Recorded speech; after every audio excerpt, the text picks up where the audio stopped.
Brooding এর সময় আপনি যখন হাঁসের বাচ্চা ব্রুডিং করতে চান, আমরা যখন ব্রুডিং করি, যেই দিকগুলো যে কারণে হাঁসের বাচ্চাগুলো মারা যায়, এই কারণ কিছু তো বলবোই। কি কি বিষয়গুলো আপনাকে না দেখলেই নয়, যেগুলো না দেখলে আপনার হাঁসের খামারে মরা শুরু হতে পারে, আপনার হাঁসের খামারে লস হতে পারে। লস তো তখন হবে যখন হাঁসের বাচ্চা মারা যাবে। তো ব্রুডিং এর সময় মানে যেগুলো সব থেকে বেশি গুরুত্বপূর্ণ, এগুলো আপনাকে ঠিকই খেয়াল করে রাখতে হবে। তো চলুন আমরা আজকে ভিডিওতে একবারে প্রপারলি পূর্ণাঙ্গ আপনাদেরকে দেখানোর চেষ্টা করব বা জানানোর চেষ্টা করব যে ব্রুডিং এর সময় কি কি বিষয়গুলো সব থেকে বেশি গুরুত্বপূর্ণ, কি কি দিকগুলো সবচেয়ে বেশি খেয়াল করতে হবে, সবচেয়ে বেশি আপনাকে এই বিষয়ে আপনার গুরুত্ব দিতে হবে। যদি আপনি এই বিষয়ে গুরুত্ব না দেন, তাহলে আপনার হাঁসের বাচ্চা মারা যাওয়ার সম্ভাবনা অনেকটা বেড়ে যেতে পারে। চলুন আমরা ভিডিও শুরু করি।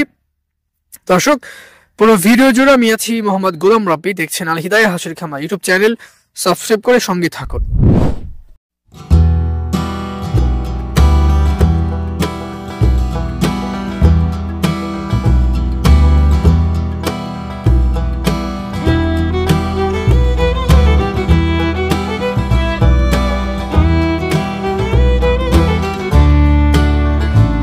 তো প্রথমে আমি আপনাকে যেটা বলবো, ব্রুডিং বক্সের ডিজাইন।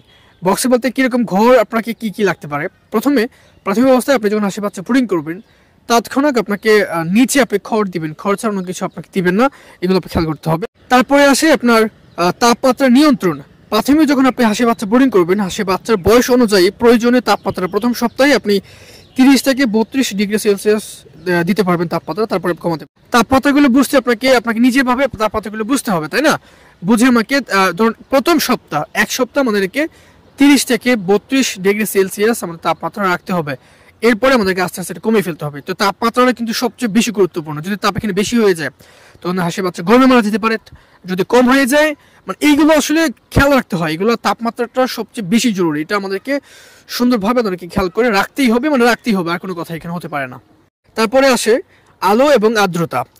দিনে শুরু থেকে 18 ঘন্টা আলো প্রয়োজন। হ্যাঁ, আর্দ্রতার মাত্রা কিভাবে নিয়ন্ত্রণ করবেন? এখন আর্দ্রতা যেটা নিয়ন্ত্রণ করবেন, আপনি সারাদিন আপনি ঘরে রাখতে পারেন, কোনো সমস্যা নেই। এবং এমন একটি ঘর তৈরি করতে হবে বা এমন ঘর আমাকে রাখতে হবে যেখানে আলো বাতাস সুন্দরভাবে এখানে আসা যাওয়া করতে পারে। ঠিক এইটা কিন্তু আপনাকে খেয়াল করতে হবে। আপনি যদি একবারে পুরো ঘর একবারে পেঁচিয়ে টেচিয়ে করে ফেলে যদি আপনি হাঁসে ব্রুডিং করতে যান, আপনি ওইখানে আশেপাশে ব্রুডিং করতে পারবেন না। হাঁসের ঘরে যথেষ্ট পরিমাণ আলো এবং বাতাসের প্রয়োজন কিন্তু আছে, ঠিক এটাও আপনাকে খেয়াল করে রাখতে হবে। তারপরে আসে আপনার খাবার, পানি এবং খাবার এবং পানি সরবরাহ।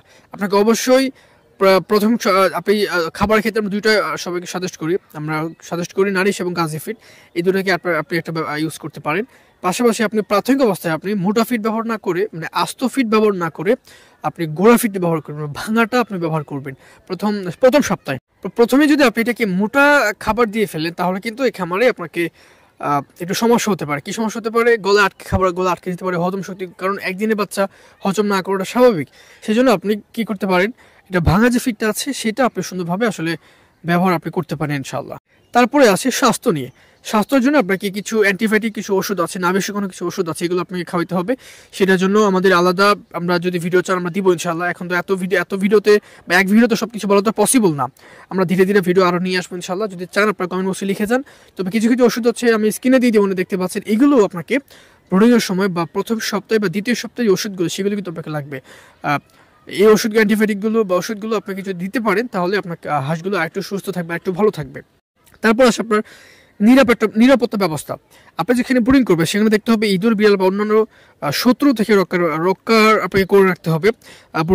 ব্রুডিংয়ের সময় এগুলো আসলে খুবই খেয়াল রাখতে হয়। হ্যাঁ, ব্রুডিংয়ের সময় আপনি যদি বিড়াল আসা যাওয়া করে বা বিদ্যুৎ আসা যাওয়া করে, মানে তখন কিন্তু একটা সমস্যা কি হয়, ওই যে খেয়ে ফেলতে পারে, একটা বাচ্চা মারা গেল, মানে আপনার 30 থেকে 40 টাকা আপনার লস হয়ে গেল। এটা আমি কেন চাইবো বলেন? ঠিক এই বিষয়গুলো আপনাকে খেয়াল করে সুন্দরভাবে আপনাকে হাঁসের খামারটা আপনাকে করতে হবে ইনশাআল্লাহ। এই দিকগুলো আপনি খেয়াল করবেন, যেন কোনো বন্য প্রাণী যে এখানে যদি আসা যাওয়া করে, তাহলে কিন্তু হাঁসের বাচ্চাদের দৌড়ঝাঁপ করে হাঁসের খামারে সমস্যা হতে পারে। এটা তো আসলে বলা কিছু না। একটা হাঁসের খামারে ভাই যদি এটা এই ইঁদুর, বিড়াল বা শিয়াল যদি আক্রমণ করে, কি একটা অবস্থা হতে পারে আপনি বোঝেন। কয়েকটা হাঁসের বাচ্চা খেয়ে নিয়ে মুখে নিয়ে চলে যাবে। এগুলো আপনার লসের সম্মুখীন আপনি হতে পারেন। ঠিক এই দিকগুলো এখন আমি আজকে ভিডিওতে যে দিকগুলো আপনাকে সুন্দরভাবে উপস্থাপন করলাম, এই দিকগুলোকে অবশ্যই আপনাকে ব্রুডিংয়ের সময়, হাঁসের বাচ্চা ব্রুডিংয়ের সময় আপনাকে খেয়াল করে রাখতে হবে। এই দিকগুলো যদি আপনি সুন্দরভাবে পরিপূর্ণভাবে আপনি খেয়াল করে রাখতে পারেন, ব্রুডিংয়ের সময় হাঁসের বাচ্চাটা সুন্দরভাবে একবারে স্বচ্ছভাবে আপনি ব্রুডিংটা করতে পারবেন। এগুলো আপনাকে অবশ্যই মাথায় রাখতে হবে। তো মোটামুটি এই ছিল আমাদের ব্রুডিং নিয়ে আজকের ভিডিও। এগুলো অবশ্যই আপনি মাথায় রাখবেন, এগুলো মাথায় রেখে আপনি খামারটা করবেন। এবং যদি ব্রুডিংয়ে কোনো সমস্যা, আপনার যদি নতুন খামারে যারা আছে আপনার ব্রুডিং করতে অনেক অসুবিধা হয়, তাদের জন্য আমাদের আল হিদায়া হাঁসের খামারে ব্রুডিংয়ের হাঁসের বাচ্চা আমরা বিক্রি করে থাকি। যাদের লাগবে 5,000 হোক 2,000 3,000 যাদের যা লাগবে আমাদের কাছে নিতে পারবেন, যদি ব্রুডিং আপনি না করতে পারেন নতুনদের জন্য আর কি।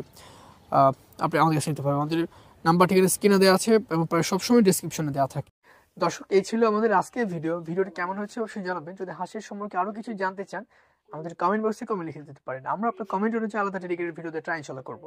তো সবাই ভালো থাকুন, ভালো রাখুন, এই প্রত্যাশা সবাইকে। আসসালামু আলাইকুম রহমতুল্লাহ।